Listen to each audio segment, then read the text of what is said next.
आज भी अमेरिका करीब करीब 33 करोड़ की आबादी वाला देश है, लेकिन वो दुनिया का सबसे ताकतवर है। उसके पास दुनिया को कंट्रोल करने के लिए पैसा है, युद्ध लड़ने के लिए तकनीक है और दुनिया में अपने साजो सामान बेचने के लिए बाजार भी है। और दुनिया की जरूरतों को पूरा करने के लिए वो सब कुछ है जो लोगों की जरूरत है, क्योंकि उसने आबादी को हथियार नहीं बनाया, बल्कि दुनिया में राज करने के लिए उसने क्वालिटी ह्यूमन रिसोर्स तैयार किए। उसने शिक्षा, स्वास्थ्य और इंसानों की मूलभूत सुविधाओं पर जोर दिया। दुनिया भर में 1.74 सीआर यहूदी हैं, 1.25 करोड़ यहूदी। ये जनसंख्या किसी भी धर्म के आधार पर सबसे कम है। ये सिर्फ इजराइल में बहुसंख्यक है, लेकिन कमाई और संपत्ति के मामले में यहूदी किसी से पीछे नहीं है।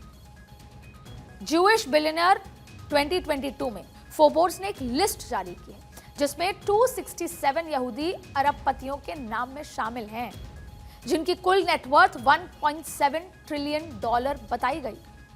तो भारत की कुल जीडीपी का करीब 60% थी। इनमें से मार्क जुकरबर्ग, लैरी एलिसन और लैरी पेज जैसी बड़ी हस्तियों के नाम शामिल हैं।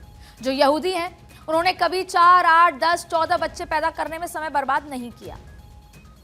अगर भारत में देखें तो पारसी समुदाय का जिक्र कर लेते हैं, जिसकी जनसंख्या 2011 की जनगणना के मुताबिक 57,274 है। उसमें एक नाम रतन टाटा का भी है, जिन्होंने टाटा एम्पायर को नई बुलंदियों तक पहुंचा दिया। अब सोचिए, क्या जनसंख्या ज्यादा जरूरी है या फिर सुख, शांति और समृद्धि? खैर, यह चिंता सिर्फ भारत की ही नहीं है, बल्कि बढ़ती आबादी को थामने के लिए 80 के दशक में चीन ने 1 चाइल्ड पॉलिसी लागू कर दी थी। इससे आबादी तो थम गई, लेकिन बुजुर्ग आबादी तेजी से बढ़ने लगी। बाद में चीन ने 2 चाइल्ड और 3 चाइल्ड पॉलिसी को लागू कर दिया। यह पता है क्यों किया गया? क्योंकि चीन अब उस मुहाने पर आकर खड़ा हो गया है जहां मजदूरों की कमी है, बुजुर्गों की संख्या ज्यादा है, जिसको पूरा करने के लिए चीन में ज्यादा बच्चे पैदा करने का दबाव अब बढ़ रहा है। इसलिए इस तरह की पॉलिसी आई। अब ऐसी समस्या सिर्फ चीन की नहीं, बल्कि दुनिया के कई देशों की भी इसी तरह की समस्या से वो जूझ रहे हैं। और इसका असर ये हुआ कि रूस जैसे देश, जो आजकल युद्ध के मैदान में खड़ा है, उसे युद्ध लड़ने के लिए लड़ाके चाहिए। तो क्या इसीलिए रूस में हाल ही में सेक्स एट वर्कप्लेस का प्रस्ताव रखा गया? इसके तहत लोगों को सुझाव दिया गया कि ऑफिस में लंच या कॉफी ब्रेक को लेकर आबादी बढ़ाने के उससे मदद मिलेगी। आप उस समय भी समय दिया गया लोगों को अपनी पर्सनल लाइफ के लिए। अब देखिए, 5 दशक पहले पॉल एलरिच ने अपनी किताब में जनसंख्या विस्फोट का जिक्र किया था। उन्होंने कहा था कि एक दिन इतनी आबादी बढ़ जाएगी कि लोग भूखे मरेंगे और पृथ्वी मुर्दों का ग्रह बन जाएगी। उनकी इस किताब ने दुनिया की चिंता बढ़ा दी थी। लेकिन अब क्या हो रहा है? उसका एकदम विपरीत। ना तो पृथ्वी मुर्दों का ग्रह बन रही है और ना ही भूखे और बेरोजगारी पर चिंता जताई जा रही है। बस एक ही काम पर जोर दिया जा रहा है कि बच्चे ज्यादा अच्छे। और इसको लेकर एलन मस्क भी 2 साल पहले घटती आबादी की चिंता व्यक्त कर चुके हैं। वो कई बार कह चुके हैं कि आने वाले समय में ग्लोबल वार्मिंग की बड़ी समस्या से गिरती बर्थ रेट होगी और इसीलिए लोगों को ज्यादा बच्चे पैदा करने की सलाह दी। खैर, ये चिंता दुनिया वालों की कम होने वाली नहीं है, क्योंकि भारत और चीन 2 ऐसे देश हैं जहां सबसे ज्यादा आबादी है। लेकिन भारत की आबादी जैसे जैसे बढ़ रही है, वैसे वैसे पॉपुलेशन कंट्रोल और बच्चों के जन्म दरों में कमी आ रही है। और इसके पीछे लोगों की चिंता शिक्षा है, स्वास्थ्य है, मूलभूत सुविधाएं हैं। हम और आप सोच लीजिए, एक बच्चे को स्कूल भेजते हैं और जो आज प्राइवेट स्कूलों की फीस है, शायद दूसरे बच्चे को उस तरह से भेजना या दूसरा बच्चा पैदा करना आपके और हमारे लिए चिंता की बात है। क्योंकि नीति आयोग की एक रिपोर्ट की बात बताते हैं, वो क्या बात करती है। भारत में 50 के दशक में एक महिला औसतन 6 बच्चों को जन्म दे रही थी, जो साल 2000 तक गिरकर 3.4 हो गई। जबकि इस वक्त की बात अगर की जाए तो भारत में जन्म दर 2 तक पहुंच गई है और 2050 तक ये गिरकर 1.7 तक पहुंचने का अनुमान है।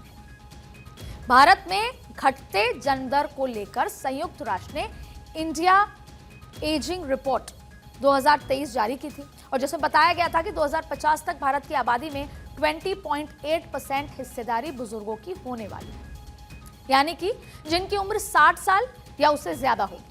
और इस रिपोर्ट में बताया गया कि 2010 के बाद से भारत में बुजुर्गों की आबादी तेजी से बढ़ रही है और इसकी वजह है 15 साल से कम उम्र के लोगों की आबादी में हिस्सेदारी घट रही है और बुजुर्ग बढ़ रहे हैं।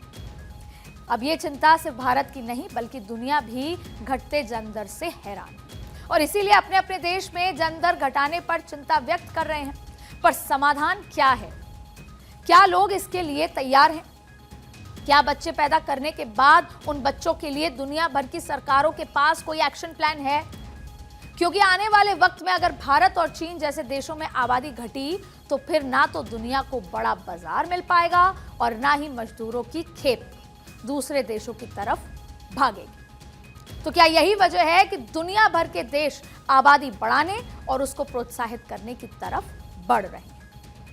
दरअसल साइंस जर्नल लेसेंट ने इसी साल मार्च में एक रिपोर्ट छापी और इस रिपोर्ट में 1950 से 2021 तक 2004 देशों में जन्म दर का विश्लेषण भी किया गया।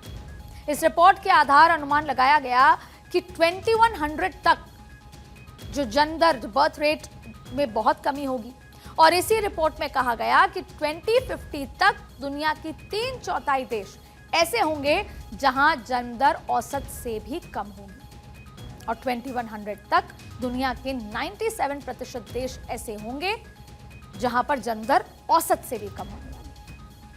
लेसेंट में छपी स्टडी बताती है कि आने वाले समय में दुनिया के सिर्फ 6 देश ऐसे होंगे जहां फर्टिलिटी रेट 2.1 या इससे ज्यादा होगी। इसमें कौन से देश हैं? सामोआ, सोमालिया, टोंगा, नाइजीरिया, चाड और तजाकिस्तान है। इनमें से ज्यादातर अफ्रीकी देश हैं और अभी भी दुनिया में सबसे ज्यादा फर्टिलिटी रेट अफ्रीकी देशों में है। स्टडी के मुताबिक 2021 तक दुनिया के हर 4 में से एक बच्चा अफ्रीकी देश में पैदा हो रहा है और साल 2100 तक हर 2 में से एक बच्चा अफ्रीकी होगा। जाहिर है आबादी कितनी भी हो ये एक संजीदा विषय है, लेकिन ये साफ है कि दुनिया भर के नेताओं में आबादी बढ़ने की चिंता अपनी अपनी सुविधा की राजनीति से जुड़ी हुई है।